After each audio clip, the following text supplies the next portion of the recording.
okay, we need to have a conversation about the vaccines, the vaccine passports, the propaganda surrounding it, and do it in a way that actually gets a good message out there. Now, I'll start off. If you're one of those people who are like, all vaccines are murder. 10 years ago, you were talking about how vaccines are literally murder. We're all going to die of any vaccine, and all vaccines are murder. You're not going to like this video. Click the dislike. Consequently, if you are on the anyone who's hesitant of this vaccine is a science denier. The science. AOC is the #1 scientist in the world. Listen to the science. We have a climate crisis and an imperialism crisis. You're not going to like the video. Click the dislike. Call me something in the comment section. I'm a blah, blah, blah, homophobe. I'm afraid of gay Muslims or something. Just tell me on that. Don't forget to subscribe and dislike and out. All right. The remaining people. We need to see, okay, where is this going? All right. So we know about the vaccines, okay? Vaccines have been a medical marvel in the course of human history. Polio, smallpox. We've been able to eradicate a lot of different diseases. Now, the common way we've done this is with traditional vaccines, which is we give an inert form of the virus into the human body. Your antibodies learn what that virus looks like. It develops antibodies to that virus, and then you should develop the immunities to it. Now, is anything 100% safe for 100% of the population? No. There's nothing in medicine that's 100% safe for everyone, okay? We're 7 different billion people, all have different genetic structures, all of us live in different environments, all of us have different biology. There's some medicine is going to be safe for a lot of people, totally cure. It's an utter crapshoot. So there are risks and rewards of doing anything medicine-wise forever, and we want to make this safer. Now, these new mRNA vaccines, are not traditional, okay? This is the first time we're large-scale testing them, and for what it looks like, and I've said this before, if they are safe and a viable technology, they could be a great medical marvel, because the mRNA ones can be developed and then modified much quicker than traditional vaccines. So this would be good. Now, are these vaccines safe long-term? And the answer is, if you're going to listen to any of the science, is, of course, we don't know. We don't know, okay? COVID started just over a year ago. Then we started developing these mRNA vaccines, which means, logically, there has been no long-term testing on mRNA vaccines onto the human population. None. Zero. It is literally impossible. We are in with one. There's no 5-year studies. It hasn't been 5 years. It's been 1 year plus a few months. There has been no long-term studies. You cannot deny that and then scream science into the air. So, is there a reasonable, person who is, a double major in biochemistry and, ethics who can say, hold up on this vaccine, I have some concerns? Yes. Can a pregnant woman be like, maybe I'll get it after I have my baby and take the risks upon me. I don't want to get it within the next, 6 months when I'm pregnant. And yeah, there's a lot of reasons to be hesitant here. And there's risks and trade-offs to, will I risk the COVID? Will I risk the vaccine? People need to make this decision for themselves, because there are no long-term studies on the mRNA vaccines. They could be an amazing technology. And I could be up here making a video in 10 years talking about, okay, now we have some long-term studies on mRNA vaccines. They're much better than the original COVID vaccines. Here's how they put some safety measures in. But this is the first time it's used. Will there be some kinks? Probably. Most likely. Okay. This brings us to vaccine passports.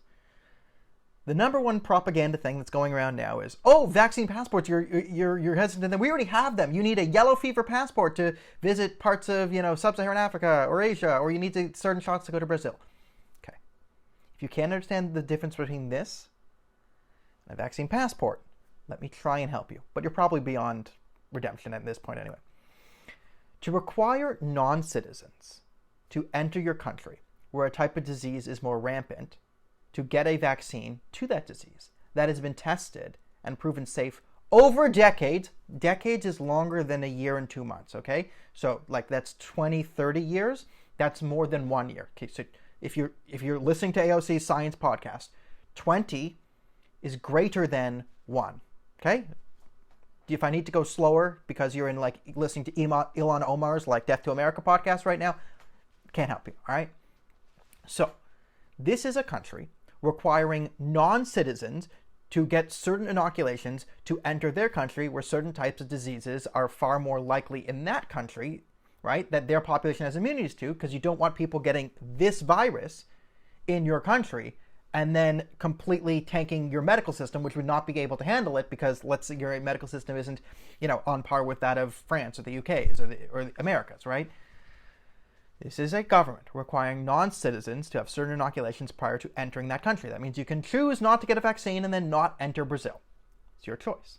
There is a massive difference between that and the government of Canada or America saying, in order to partake in this domestic economy, you need to have a vaccine passport to go into different places. Now, the arguments I've heard from people is like, well, it's safer. Like, what about stores that just want to be safer? Okay, there's a lot of things. One, okay, medical privacy. Maybe there's certain medical reasons why people can't get this vaccine. So now you're excluding people with certain medical conditions from partaking in the economy because of vaccine passports? Well, that's one. And if you're just going to say, well, safety, business owners have the right to be more safe. Okay.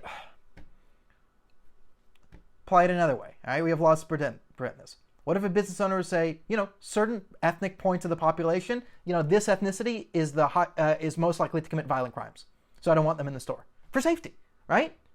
Theoretically, if you ban the ethnic minority that is the highest propensity for violent crimes from entering your store, you're making the store safer, but you cannot do that.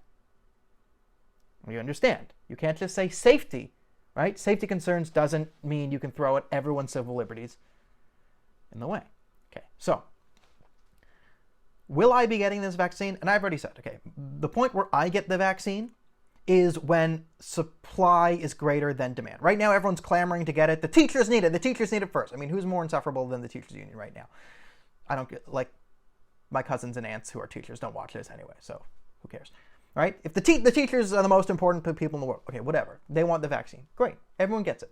I'm not signing up on a portal, going online, booking a friggin' thing, spending 4 hours of the day trying to... You want to do that? Go for it. The point where I get the vaccine is where it's at the local pharmacy and they're just saying, guys, come on in and you can get it, and I can just walk and boom, boom, in, out, done. I'm not signing up online. I'm not jumping through any of the stupid hoops. I'm not doing any of that. But I'll do it when, down the road when supply exceeds demand, which in Canada could be for 40, 50 years from now. Who knows?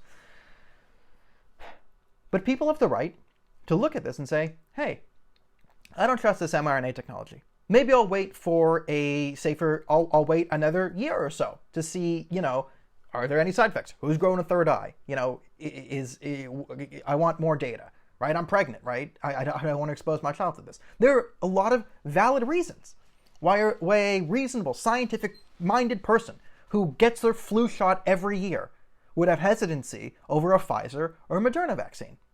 There's a lot of reasonable reasons not to get it. So to require and coerce people to get vaccine passports, to get a vaccine that has no long-term testing, is wholly unethical.